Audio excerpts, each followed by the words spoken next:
Salut les Michimous. Spoilers. Si vous nous suivez depuis le début, déjà un grand merci. Vous aurez peut-être subtilement remarqué que j'apprécie particulièrement l'univers de Batman. Les dessins animés, la série des années 60, les longs métrages d'animation, la série Gotham. Kristen, paix à ton âme. Les jeux vidéo, les produits dérivés, quoi d'autre? Les films. Pardon, qu'as-tu dit, voix off au timbre magnifique qui n'est absolument pas moi? Tu sais, les films de Tim Burton, les Batman, Batman et Robin, tout ça. Batman et Robin? Jamais entendu parler. C'est quoi ça, Batman et Robin? Bon ok, le truc c'est que j'apprécie pas des masses ces films Batman en fait. Je veux dire, au mieux je trouve sympa, au pire c'est les plus grosses bousses que j'ai vues de ma vie. Suicide Squad. Batman Forever. Batman et Robin. Mais, en l'honneur de Justice League qui vient de sortir, et que je n'ai pas encore vu, donc vous attendez pas une critique là-dessus, je mets de côté mes principes et aujourd'hui on va parler des films live action de Batman. J'ai bien dit live action, donc malheureusement on ne parlera pas de Lego Batman. Par contre, si vous voulez connaître mon opinion sur ce film, n'hésitez pas à cliquer sur le lien sous la vidéo dans la description. Ah, j'ai toujours rêvé de dire ça, j'ai l'impression d'être une vraie youtubeuse. Et puis c'est enfin pour moi l'occasion de faire une vidéo sur Batman. Alors au départ je vais faire un top des meilleurs épisodes de la série animée de 90, mais la flemme de tout regarder, même cette série est géniale. Bon allez, on se tape quand même le générique.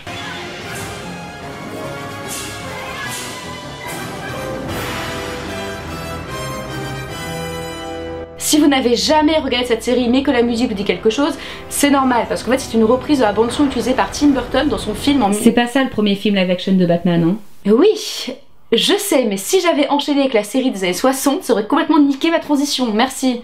Mais c'est vrai, ça serait dommage de pas parler un minimum du film tiré de la série des années 60 parce que j'adore ce film. Sérieusement, je crois que c'est ma version live action de Batman que je préfère parce que c'est ultra kitsch, ça se prend pas du tout au sérieux, ça ose beaucoup de trucs, les acteurs s'amusent un max et mine de rien ça a imposé pas mal de codes comme les bat machins. Ceci n'est pas du chocolat, c'est du bat chocolat. Le générique emblématique.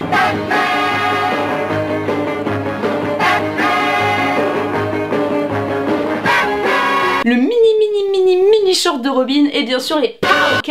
J'y reviendrai plus tard, mais perso je préfère largement les univers un peu décalés et absurdes aux trucs réalistes et ultra dark comme on aime les voir aujourd'hui. Je veux dire, Batman c'est un garçon émo qui se déguise en chauve-souris pour taper sur un clown, un épouvantail et un pingouin.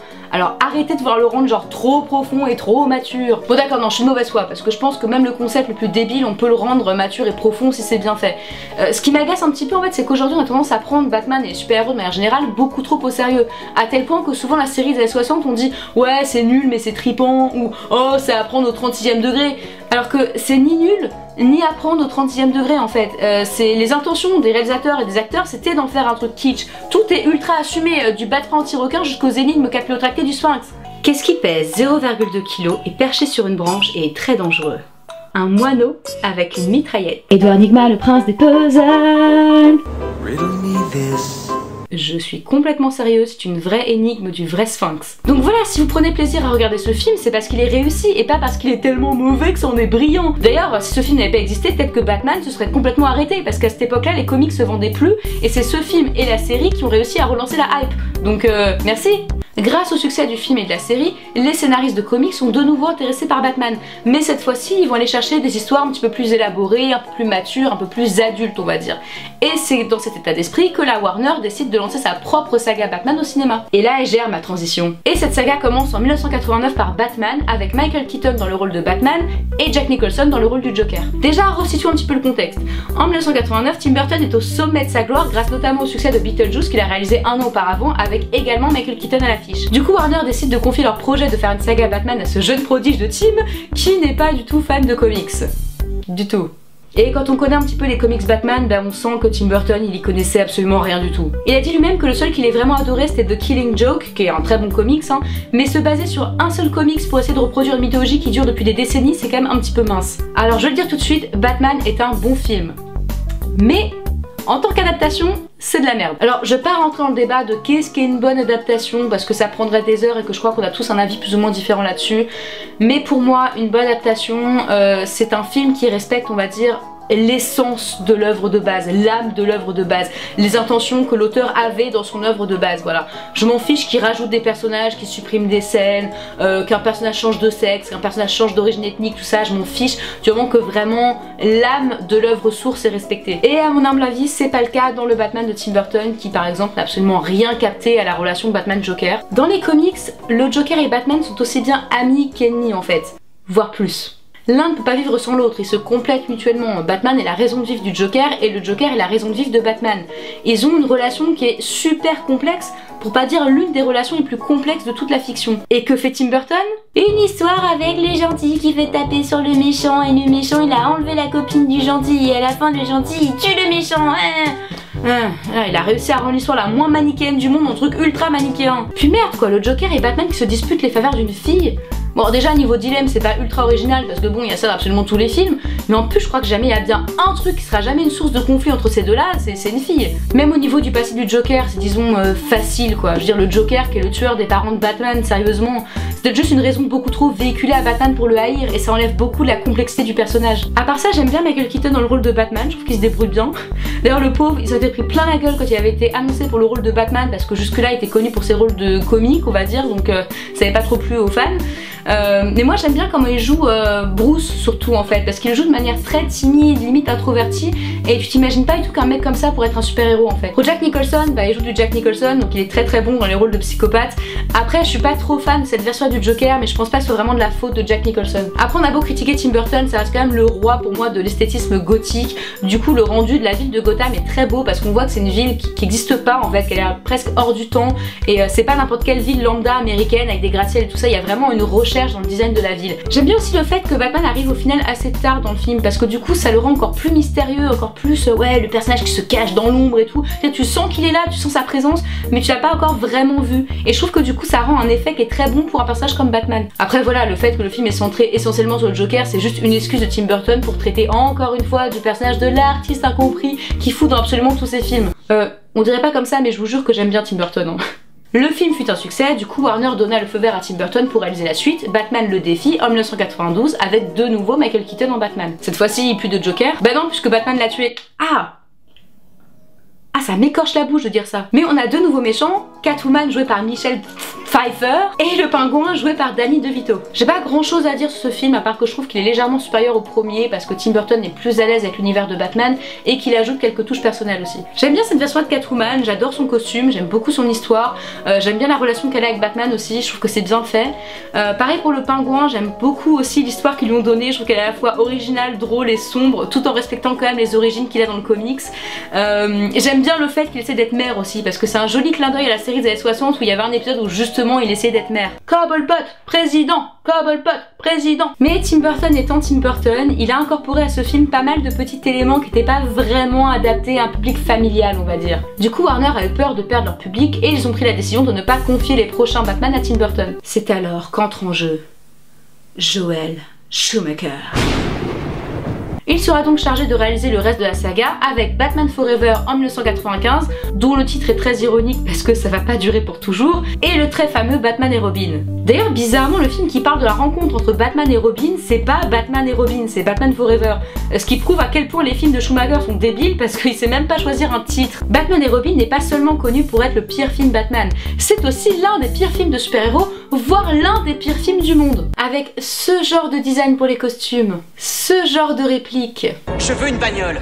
Les filles en sont dingues. C'est pour ça que Superman bosse seul. Un George Clooney qu'on a absolument rien à faire. Salut Freeze, je suis Batman. Et ça? Alors 7 millions.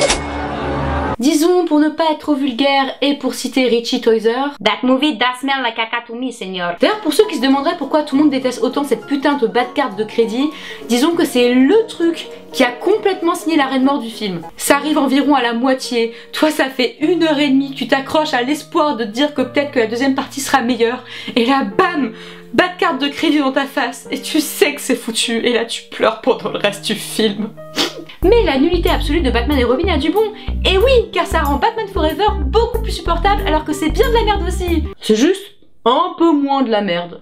Mais en fait, Batman et Robin est tellement pourri que c'est juste que tu oublies Batman Forever. Je veux dire, l'autre fois je l'ai revu, il est passé à la télé, j'avais zappé ce film. Parce qu'à chaque fois qu'on me dit, vas-y, un film de Batman que tu détestes, direct tu dis Batman et Robin, tu réfléchis même pas. Et du coup tu oublies qu'il y a Batman Forever aussi et qu'il est vraiment naze. Alors oui, je suis d'accord que les énigmes de Edward Nygma n'ont pas toujours du sens, mais là en fait c'est encore plus frustrant parce qu'il envoie en fait une série d'énigmes à Batman pendant tout le film, et ces énigmes toutes seules, elles ont un sens. Je dirais, en tant que public tu peux même t'amuser à essayer de les résoudre.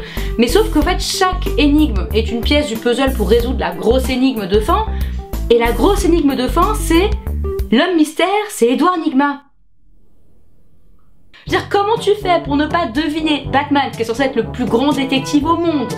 Comment il peut ne pas savoir que l'homme mystère c'est Edward Nygma? Il a vu Edward Nygma, il l'a vu péter un câble, il s'appelle Enigma, putain! Comment tu fais pour ne pas comprendre que c'est lui? Vous savez, ce genre de plot twist final qui sont tellement mal foutus que tu le vois pas venir, mais uniquement parce que tu pensais que les personnages savaient déjà ça. Bah là c'est ça, complètement ça. Après je veux pas forcément à Jim Carrey, parce qu'à mon avis on l'a laissé carte blanche, on lui a dit vas-y fais ce que tu veux, et il a fait ce qu'il voulait. Et c'est dommage que Jim Carrey, il peut être très bon dans les rôles justement un peu à mi-chemin entre le déluré et le sérieux comme Edward Nygma. Par exemple, s'il avait joué un peu à la manière de Bruce Tout-Puissant ou Truman Show, ça aurait été parfait. Mais globalement, Joel Schumacher ne doit pas être au courant que tous les méchants Batman ne sont pas le Joker, parce que aussi bien Double Face que le Sphinx, enfin non, pardon, l'homme mystère. Putain, on dirait une sous-marque de Kinder Surprise quoi. Bref, chaque méchant est traité comme si c'était le Joker, et ça peut vite être saoulant quand tu te retrouves avec 3 Jokers dans le même film. Alors oui, je sais que l'intention première de Schumacher c'était de rendre hommage justement au kitsch des années 60, sauf qu'il avait comme contrainte de respecter l'univers imposé par Burton, parce qu'il s'agissait pas de faire un reboot, c'était une continuité de la saga lancée par Burton. Du coup, c'était un mélange de gothique et de néon années 80-90 avec un jeu d'acteurs discutable et des répliques franchement pas terribles. Bref, ces films étaient tellement nazes qu'ils ont complètement plombé la licence Batman au cinéma, pour pas dire tout le genre des super-héros. Mais en 2005, alors que ça devient quasi suicidaire de faire un film de super-héros, Christopher Nolan se met en mode Challenge Accepted et il lance sa trilogie qui durera jusqu'en 2012 avec Batman Begins, The Dark Knight Rises avec Christian Bale dans le rôle de Batman. Cette trilogie, comme tout le monde le sait, fut un énorme succès et je la trouve barbante. Pop, ne vous énervez pas, descendez tout de suite de vos grands chevaux. Tout de suite. Les films de la trilogie Nolan sont des bons films, je dirais même que ce sont de bonnes adaptations, ça respecte la complexité des comics tels qu'on les connaît aujourd'hui, tout en ajoutant une dose d'originalité. Après j'y peux rien si je me fais chier en les regardant quoi. Après c'est purement subjectif, hein. Je dis tout à l'heure, moi je suis pas très fan des versions genre dark et sombres et sérieuses des super héros, et en plus pour le coup là c'est très centré sur Batman et j'aime pas tellement le Batman de Christian Bale en fait. Je trouve qu'en Playboy il est beaucoup trop m'as-tu vu et tape à l'œil, du coup ça en devient évident que c'est lui Batman, et en Batman il est genre fort et viril et dark et tout, et c'est juste ridicule quoi. Je suis pas non plus très fan de l'approche très terre à terre de Nolan, surtout vis-à-vis des méchants. Enfin moi personnellement je suis très fan de science-fiction, de fantastique, de surnaturel, tout ça, donc je préfère quand les méchants sont plus exubérants que lorsqu'ils pourraient presque exister en fait. Il y a aussi des trucs que j'aime bien, hein. Par exemple j'aime bien le fait que Batman soit un vrai détective et qu'on montre vraiment ce côté de lui, parce que mine de rien c'est pas seulement une brute épaisse, c'est avant tout un cérébral Batman. J'aime aussi le fait que Nolan ait choisi de mettre l'accent sur la peur que Batman a envie de provoquer chez ses ennemis. Je trouve que tous les passages où justement il est terré dans l'ombre, tout ça pour flanquer la frousse aux méchants sont très bien réalisés. Pour continuer sur le thème de la peur, j'étais vachement contente qu'ils prennent l'épouvantail comme méchant plus ou moins central vu qu'il est présent dans les 3 épisodes de la trilogie. Après bon, sa backstory, ses motivations sont un petit peu faibles, surtout comparé à celles qu'on peut voir dans certaines versions des comics, donc c'est pas vraiment la version dont je me souviendrai quand je pense épouvantail, mais voilà, j'étais contente de le voir parce que j'aime bien ce personnage. Globalement je suis plutôt contente du choix des méchants dans cette trilogie, parce que c'est pas forcément des méchants que tout le monde connaît, je veux dire Ra's al Ghul, Bane, tout ça c'est pas les plus populaires, et en plus sont bien adaptés à l'univers terre à terre de Nolan. Voilà, après de manière très subjective encore une fois, j'en suis pas très fan, mais je reconnais que c'est bien fait. Et puis il y a évidemment The Dark Knight que je trouve vraiment très bon, voilà, c'est le seul où je me suis pas fait chier devant, j'avoue c'est un bon film, j'ai beaucoup aimé Heath Ledger là-dedans, je trouve que c'est le meilleur Joker live action qu'on ait eu, parce que je trouve qu'il conserve en fait ce qui fait du Joker le Joker, tout en s'éloignant beaucoup de la version comics pour justement s'adapter à l'univers de Nolan. Et d'un côté il reste cette machine à chaos qui est complètement impossible à arrêter, dont on n'explique pas l'origine et qui est juste là pour défier constamment Batman. Et dans cette version, Batman ne le tue pas.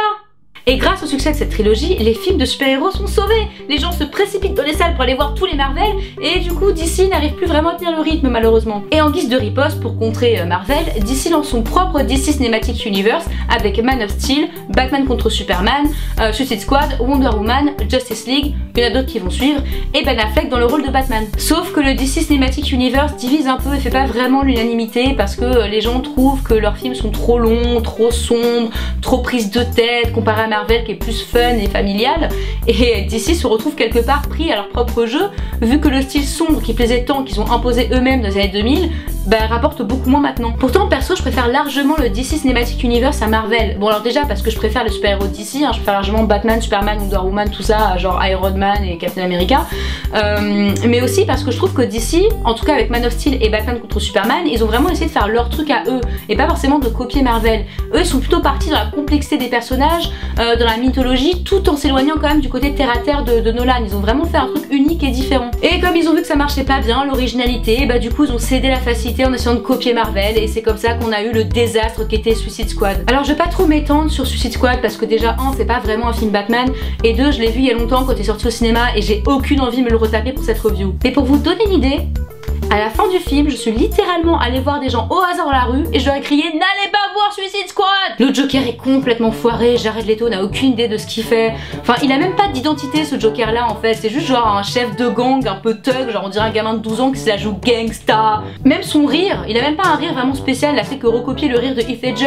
Il a pas vraiment dit une réplique drôle qui fait de lui genre le Joker, il a aucune réplique genre inoubliable quoi. Puis la relation entre le Joker et Harley Quinn, elle est beaucoup trop romantisée. Dire, ils rendent ça comme un truc genre « Oh c'est des fous mais ils s'aiment », alors que non, la relation entre le Joker et Harley Quinn est super toxique, et j'ai vu plein de filles genre de 12-13 ans à la fin du film qui étaient là genre « Ah j'aimerais trop avoir un copain comme le Joker », genre non, c'est pas censé être ça leur relation.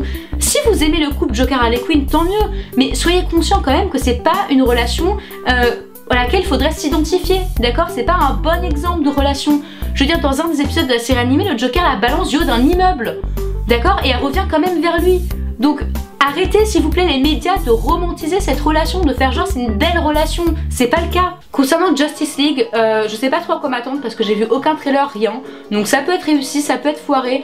J'ai pas vraiment beaucoup d'attentes pour ce film, j'ai plus par curiosité de voir en fait comment ils vont justement rattraper un peu toutes les erreurs qu'ils ont fait avec les films précédents, plutôt que par réelle envie d'aller voir le film. Alors par contre j'attends beaucoup du projet de film des Sirènes de Gotham, hein. Ça fait je sais pas combien de temps que j'attends un film sur elles parce que je les adore. En plus il y a une rumeur comme quoi le Sphinx serait aussi de la partie. Donc voilà, d'ici s'il vous plaît, s'il y a un film que vous devez ne pas foirer, c'est celui-là. Je viendrai vous tuer si vous le foirez. Et pour terminer en beauté, voici mon top 10 des films live action Batman. Numéro 10, Suicide Squad. Numéro 9, Batman et Robin. Numéro 8, Batman Forever. Numéro 7, The Dark Knight Rises. Numéro 6, Batman Begins. Numéro 5, Batman contre Superman. Numéro 4, Batman.